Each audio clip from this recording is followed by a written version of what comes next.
वक्फ कानून पर अब लड़ाई सुप्रीम कोर्ट आ पहुंची है। वक्फ संशोधन कानून में लिखा है सुप्रीम कोर्ट में थोड़ी देर में सुनवाई होने वाली है। चीफ जस्टिस संजीव खन्ना की अगुवाई में 3 जजों की बेंच इस मामले की सुनवाई करेगी। वक्फ कानून के खिलाफ देश भर में जारी विरोध के बीच सुप्रीम कोर्ट में कुल 73 याचिकाएं दायर की गई। याचिकाकर्ताओं ने सर्वोच्च अदालत से सुनवाई पूरी होने तक वक्फ कानून पर अंतरिम रोक लगाने की मांग की। केंद्र सरकार ने कैविएट दायर कर सुप्रीम कोर्ट से अपील की है कि इस मामले में सरकार का पक्ष सुने बिना कोई निर्णय न दिया जाए।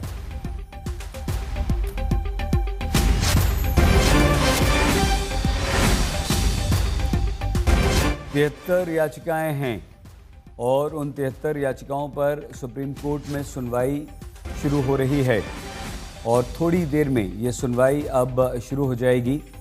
वक्फ कानून के विरोध में इन याचिकाओं को दायर किया गया है।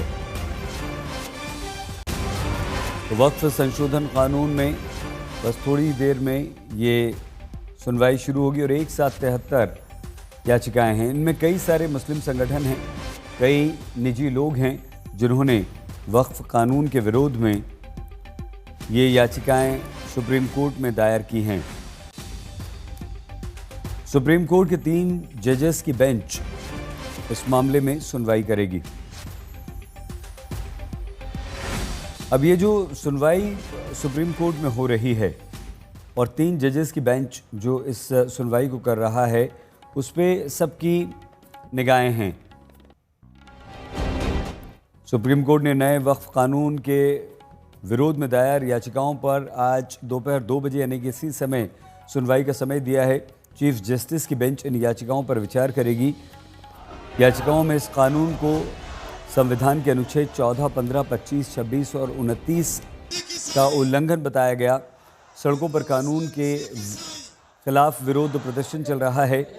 कुल याचिकाएं 73 हैं और 7 राज्यों में इन याचिकाओं को दायर किया गया है। मध्य प्रदेश, राजस्थान, महाराष्ट्र, हरियाणा, उत्तराखंड, असम, छत्तीसगढ़ और कुछ आदिवासी संगठनों ने नए वक्फ कानून का समर्थन किया है।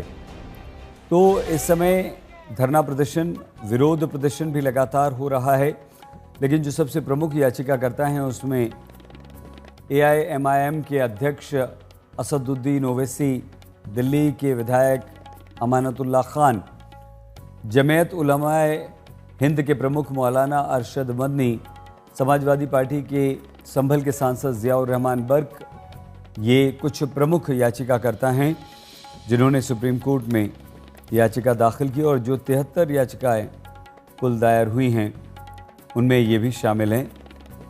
आइए सीधे सर्वोच्च न्यायालय, संजय शर्मा मौजूद हैं, उनके पास लिए चलते हैं। संजय, 2 बजे का समय था, क्या कुछ होगा आज अदालत में, कितना समय लगेगा और 73 अगर याचिकाएं हैं तो इन पर सुनवाई क्या एक साथ होगी, इसका क्या प्रावधान है, कैसे होगा बताइए।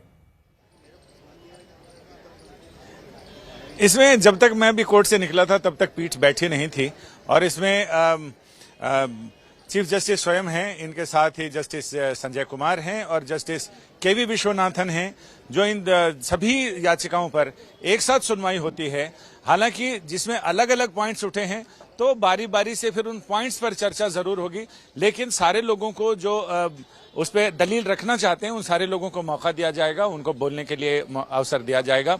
अब ये तय करना होगा, पहले तो जो मूल याचिकाएं हैं उन पर सुनवाई होगी और उसके बाद कोर्ट तय करेगा कि क्या जो इंटरवीनिंग एप्लीकेशन है, जो हस्तक्षेप याचिकाएं हैं, जो अपनी दलीलें रखना चाहते हैं, जो अपनी बात कहना चाहते हैं, उनको मौका कब मिलेगा। उनको अमूमन आखिर में मौका मिलता है जब लास्ट में इनकी तरफ से हो सकता है कि इतनी याचिकाओं पर कोर्ट ये कह दे, एक नोडल एडवोकेट नियुक्त कर दे जो सारे लोगों की दलीलें लेकर कंपाइल करके अदालत को बताए और अदालत को इससे सुनवाई में आसानी होती है।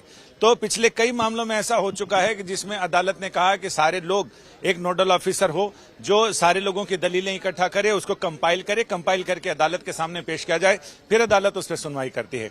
तो ये बहुत सारी चीजें हैं, स्पेकुलेशंस हैं, जिसमें कि ये देखना दिलचस्प होगा कि किस तरीके से अदालत इसमें आगे बढ़ती है। तो बस अभी कुछ ही देर में सुनवाई शुरू ही होने वाली है। संजय, ये जो 73 कुल याचिकाएं हैं, इसमें कुछ निजी इंडिविजुअल, कुछ संगठन और मुस्लिम संगठन के अलावा भी क्या कोई दूसरे ऐसे संगठन है, धार्मिक संगठन जो जिनकी याचिकाएं शामिल हैं?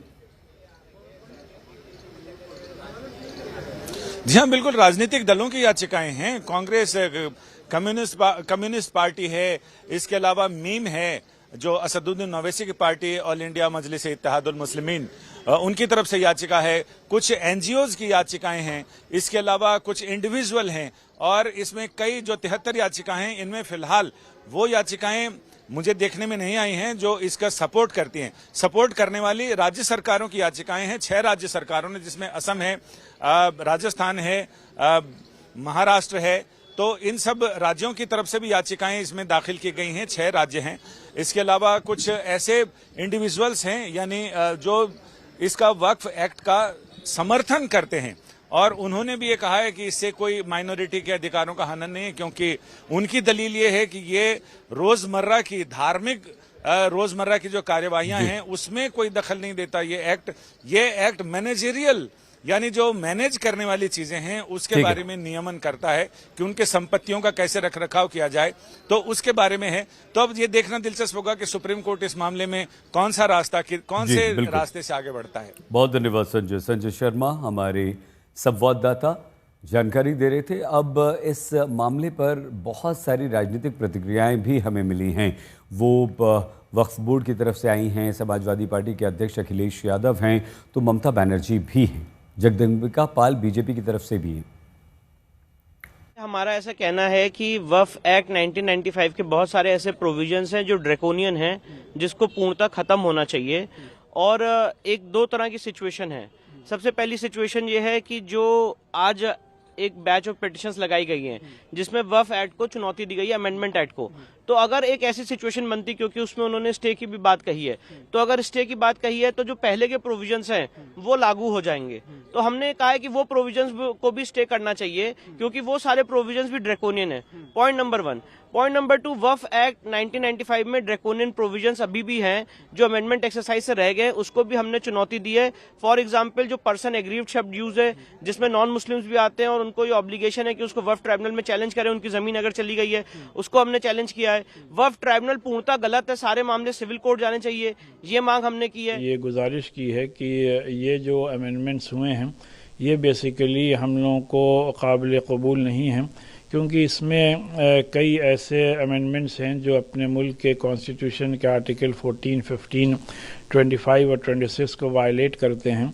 और बाय एंड लार्ज ये हम लोगों का पूरी तरीके से एक मजहबी मामला है और इस मजहबी मामले में इस तरीके का इंटरफियरेंस और जो अमेंडमेंट्स किए गए हैं वो कहीं ना कहीं वक्फ प्रॉपर्टीज़ के लिए फ़ायदेमंद नहीं बल्कि नुकसानदेह हैं। मायूसी तो कुफ्र है, अल्लाह की ज़ात से कभी मायूस नहीं हुआ जाता। तो मायूसी तो कुफ्र है, मायूसी नहीं है। कोई भी फैसला बेहतर ही होगा और जो बेहतर अल्लाह ने, ईश्वर ने लिखा हुआ है वही होगा। हमारी तो एक ही दुआ है कि अमन, शांति, सुख सबका बना रहे, देश तरक्की करे, देश में खुशहाली रहे। वक्फ बोर्ड के संपत्ति पर कुछ लोगों ने जो कब्जा करके रखा है, वैसे लोगों से निजात दिला करके आम गरीब मुसलमानों को, अक़लियत भाइयों को वक्फ का फ़ायदा मिले। और मैंने पहले भी कहा कि वक्फ का आय पूरे देश में 168 करोड़ था और बाद में घटते घटते वो 9 करोड़ पर आ गया। भारत की सरकार चाहती है कि वक्फ में जितनी संपत्ति है जो औने पौने दाम में जो है, औने पौने पैसे पर जो है लीज और उसको बेचने का काम किया जाता है कुछ लोगों के द्वारा, तो आम मुसलमान भाइयों को, अक़लियत भाइयों को वक्फ का फ़ायदा मिले। आप बताओ, जब हमारे हिंदू धर्म के मंदिरों में सिर्फ हिंदू मेंबर बन सकता है, तो फिर वक्फ बोर्ड में एक गैर मुस्लिम कैसे बन सकता है, बताइए आप। जब गुरुद्वारा सिखों में खाली सिख मेंबर बन सकता है, तो कैसे यहां पर एक गैर मुस्लिम को मेंबर बनाएंगे।